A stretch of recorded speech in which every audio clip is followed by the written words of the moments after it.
Qalatasarayın Çempionlar Liqasının play-offunu garantiləmək üçün qızıl şansı. Çünki Okan Burukun yetirmələri özlərinin 2 il əvvəlki bişməmiş versiyası olan Union Saint-Gilles-lə qarşılaşır. Siz kanalımıza abunə olun, biz isə oyunun qısa analizinə keçək.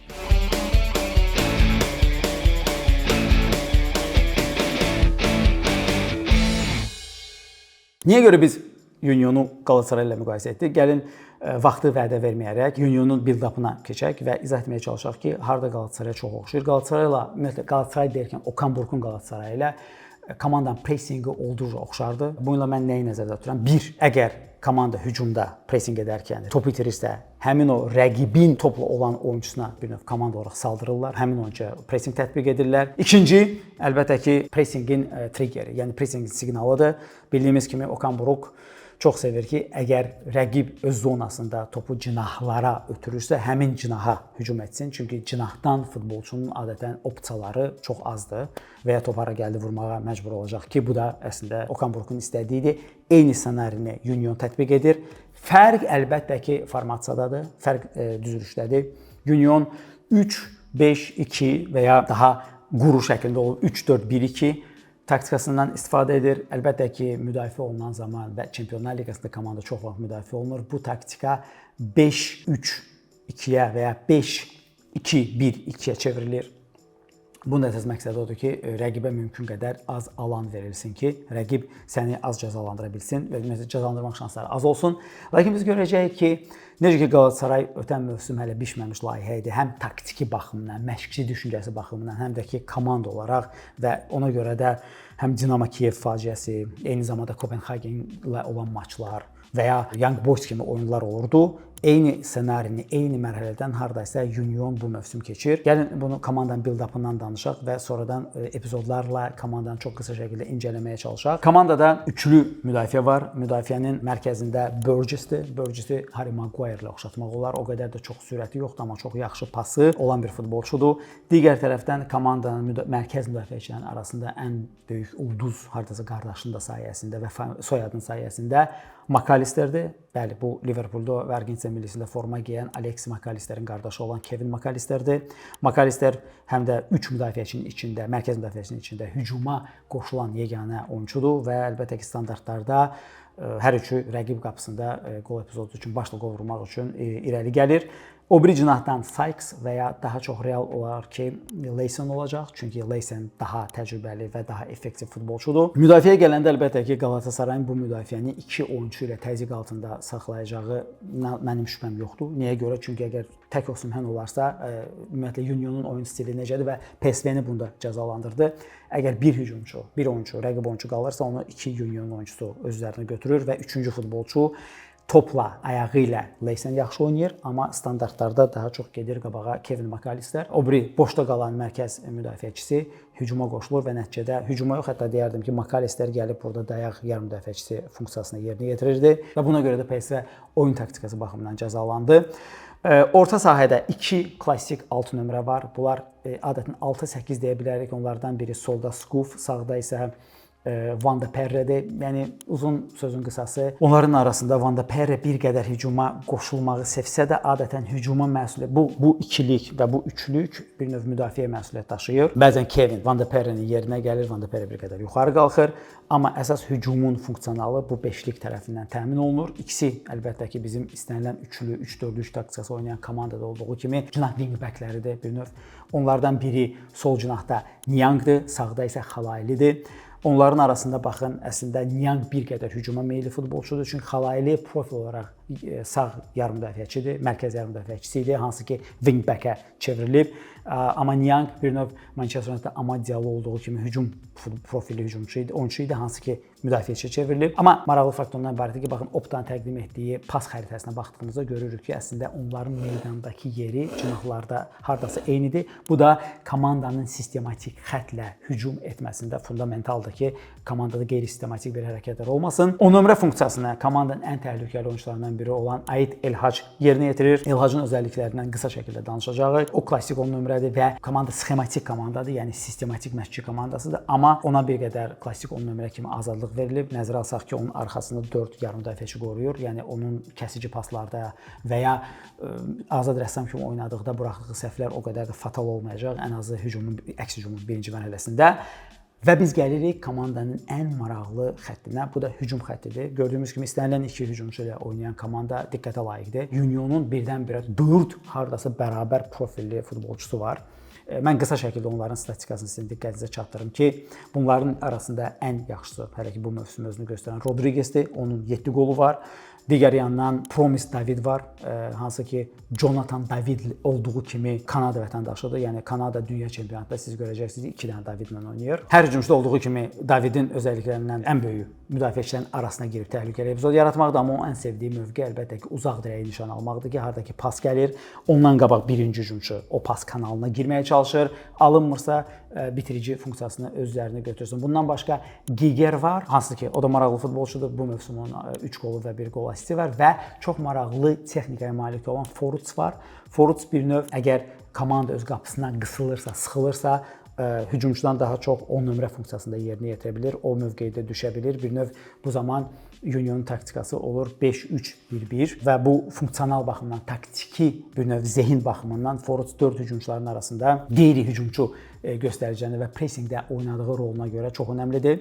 Və əlbəttə ki, bunu deməkdə də fayda var ki, Foruts oynadığı halda məhz pressingin triggeri olur. Yəni birinci o pressingə gedir və komanda ondan sonra komanda olaraq bir növ Union pressingi inkişaf etdirir. Gəlin qısa şəkildə komandanın təhlükəli vəziyyətlərindən danışaq. Unionun dediyim kimi ən böyük silahı, ən effektiv şəkildə istifadə etdiyi, hansı ki Belçika çempionatında işləyir, amma Çempionlar Liqasında işləmir. Hələ ki bu rəqibi amansız pressingə məruz qoyaraq topu alıb qeyri-mövqeyində tutmaq sayəsində rəqib qapısına qol vurur. Digər epizodda isə gördüyümüz kimi yenə də top pressing nəticəsində qazanılır və qolla nəticələnir. Bu bir növ hardasa Yunus Akgünün Eintrachtla etdiyi səhv və o səhvdən doğan qol kimidir. Yəni bu klassikadır.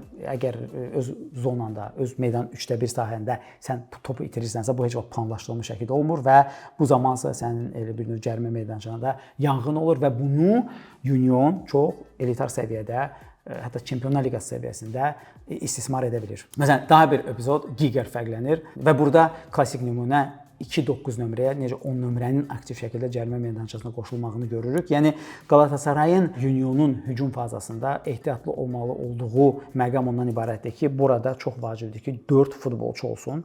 Çünki 3 futbolçu olarsa 2 hücumçu plus Elhac 3-ə 3 qalır və bu da istənilən halda müdafiə olunan komanda üçün uğurlu ssenari deyil. Digər tərəfdən əlbəttə ki Unionun müasir futbolun kanunlarına görə ən yaxşı istifadə etdiyi primerlərdən biri ölü toplardır. Məsələn, bu epizodda həmin bayaqdan haqqında danışdığımız Kevin McAllister fərqlənir PSV-yə qarşı. Bu epizodda isə az qala Interə qarşı qol vuracaqdı və bu epizodda yenə də Çempionlar Liqası, mən Çempionlar Liqasının nümunə göstərirəm, yəni ən yüksək səviyyədə belə Union bunu yaxşı edir. Atletico Madridə qarşı vurulan qol. Və əlbəttə ki, qayıdaq Belçika çempionatına. Belçika çempionatında da komanda millilərin pauzasından öncə Mechelen-də xal itirdi və həmin maçda da baxın Mechelenin səhvindən az qala bu qol gəlirdi. Gəlin indi problemlərindən danışaq və niyə görə Galatasaray üçün bu qızıl şansdır? Necə ki Buda Glimt oynayırdı. Burada da Union Galatasarayın istismar etmək üçün ideal rəqibidir. Çünki Galatasarayın bir növ güclü cəhətləri Unionun zəif cəhətləri ilə üst-üstə düşür. Bunlar nədən ibarətdir? Bunlar əlbəttə ki birinci olaraq misal üçün əks hücumdan tutulmaq. Yəni dediyimiz kimi komanda ötən 2 il ki Galatasaray kimi bir növ rəqibin zonasında top itirən kimi rəqibi pressingə məruz qoyur. Amma rəqib bir neçə pas ata bilirsə, bir növ Unionun arxa xətti ilə üzbəüz qalır və arxa xətti ilə üzbəüz qaldıqda da daimi qol epizodları yaradır. Bu epizodu məsələn bir anlıq dondurub görək ki, bir tərəfdən komanda müdafiədə 5-lidir, amma o 5-li müdafiənin qabağında üçlü hələ formalaşmağa macal tapmayıb. Çünki başı qarışırdı ki, rəqibin zonasında topu rəqibdən alsın. Və nəticədə əlbəttə ki bir xətt, biz onu dəfələrlə demişik ki 7 nəfərdə düzsən o effektiv bir şey deyil. Daha bir epizod Galatasarayın sevdiyi və edəcəyi epizodlardan biri cinah yüklənməsi. Baxın, burada 2 Inter oyunçusu cinahdan yüklənərək bu epizodu yaradırlar. Və üstəlik əlbəttə ki komanda qısa paslarla çıxmağa çalışır qapısından. Mən əminəm ki artıq 50 dənə səhvdən sonra Union axır ki bir qədər vertikal oynamağa çalışacaq, amma Galatasarayla Çempionlar Liqasında dəfələrlə oynadığı kimi qısa paslarla çıxmağa çalışsa belə ssenarilər təkrar oluna bilər. Baxın, burada çox bəsit bir epizodda Burgess səhv edir və möcüzədir ki, buradan Jimenez kimi futbolçu fərqlənə bilmir. Və ya baxın, bu Qalatasarayın eksploatasiya etməli olduğu ideal ssenaridir. Ona görə biz bunu burada kadrı donduraraq sizə göstəririk. Burada Newcastle əks hücumudur. Gördüyümüz kimi Newcastle 2 pasla Union'un müdafiə xəttini bir növ darmadağın edərək qol epizoduna çıxır. Burada isə ən böyük problem, baxın hələ bax bu dondurulmuş kadrda gördüyümüz kimi Union'un 3 mərkəz hücumçusu, bir növ 2 hücumçu və 10 nömrə sadəcə boşdadılar. Adamlar əksinə həmin topla olan Newcastle futbolçusuna pressing etməlidirlər, amma həmin Newcastle futbolçusu burdadır topla. Yəni bir qədər yuxarıda olduğuna görə o pressing etmirlər. Nəticədə komanda maksimum 7 nəfərlə pressingdə iştirak edə bilir ki, bu da ki ölüm hökmüdür. Və daha bir epizod hansında ki yenə də cinaha qayıdırıq. Baxın, bu epizodda yenə də Union'un 5-lisi var, amma sadəcə 5-li olduğuna görə burada 2 ssenari var. Ya cinahdan 2-yə 2 yaratmaq, ya cinahdan 2-yə 1 yaratmaq. 2-yə 2 və ya 2-yə 1 yaratmaq o deməkdir ki, Union'un mərkəzinə olan oyunçusunun biri cinaha girəcək. Bu Union'un əlbəttə ki cərimə meydançasında bir dəlik, boşluq yaradacaq və Galatasaray da bu mövsüm həmin o boşluqlardan istifadə etməyi çox yaxşı bacarır. Xəttlə tutulursa bunun heç bir təhlükəsi yoxdur. Üstəlik Union'un ən böyük problemlərindən biri onun cinah wingbackləri və eyni zamanda McAllister özü də birə-birlərdə özünü rahat tapmır. Yəni ki, adamlara çox narahat bir ssenaridir. Ona görə komanda adətən 5-3, yəni 2 xəttlə müdafiə olmağa çalışır. Məsələn, Belçika çempionatının ən vacib oyununda Brügge ilə qarşı maçda biz 2 epizod göstərdik ki, hansında ki, hər 2 epizodda birə-birə Brüggenin məşqçisi saxlamağa çalışırdı ki, bu epizodlarda bir növ Union'u eksploatasiya edə bilsin və mən əminəm ki, bu da Okan Buruk'un sevdiyi və alındırmağa çalışacağı ssenarilərdən biri olacaq. Sonda isə əlbəttə ki, biz bunu adətən heç vaxt eləmirik, amma Union'un çox anormal öz qapısına penalti gətirməyi var. Gəlin bir neçə epizodu göstərək. Bunu Union'un baş məşqçisi oyunla əsaslandırıb ki, Çempionlar Liqasında temp həddindən artıq yüksəkdir. Belçika çempionatı da hardasa Almaniya çempionatının bir qədər aşağı səviyyəsidir. Kifayət qədər ciddi çempionatdır. Belçika çempionatı amma bu qədər ustalıq səviyyəsi yoxdur ki, komandanı cəzalandırsınlar. Bu qədər sürət yoxdur. Amma dəfələrlə bu elementdə həm Interə qarşı oyunda gördüyümüz kimi, həm Newcastle qarşı oyunda, həm Atletico qarşı oyunda Union cəzalanır və maraqlısı ondan ibarətdir ki, Union bu ssenaridə təkcə Çempionlar Liqasında yox, məsələn, Mexelenlə maçda 85-ci dəqiqədə komanda hesabı açır səfərdə və 90-cı dəqiqədə öz qapısına belə bir penalti gətirir. Yenə də əlbəttə ki, penalti necə yaradarsan, elə bir baş məşqçisi tapşırıq vermir birbaşa. Amma əminəm ki, Galatasaray analitik komandası da bunu çox yaxşı şəkildə görür və bilir ki, penalti yaratmaq epizodları şansını necə maksimallaşdırsın. Uzun sözün qısası, gördüyümüz kimi Galatasarayın qarşısında çox ideal məğlub ediləsi bir rəqib var. Nəzərə alırıq ki, bu maç Türkiyədə olacaq. Nəzərə alırıq ki, bu maçdan sonra Galatasarayın 3 oyunu var və onlardan ikisi səfərdir. Ev oyunu isə çətin Atletico Madrid oyunudur və futbolda psixologiyanın nə qədər önəmli rol oynadığını da bilirik. Bütün bunlara görə bizim fikrimizcə Galatasaray Budo Glimt olduğu kimi, yəni hər hansı bir axmaq bir səhvə yol verməsə, hər hansı bir düzgün getməyən bir oyun elementi, məsəl üçün erkən qol buraxmasa, hansından ki sonra rəqib 5-3 ilə qapısına oturur və Galatasaray həmin müdafiəni yarmaq çətin olur. Biz bu maçda da Galatasarayın hardasa Budo ilə oxşar ssenaridə bir oyunu gözləyirik və ümid edirik ki, Galatasaray bu maçdan da qalib ayrılıb. Artıq bu turun nəticəsinə görə çox güman ki, hətta bir top hesabı ilə belə qalib gələrsə 8-liyə daxil olacaq və bundan sonra əlbəttə ki, play-off qarantilənmiş olur hardasa. Çünki ötən mövsüm play-offa qatılan komanda Brügge 11 xalı var idi.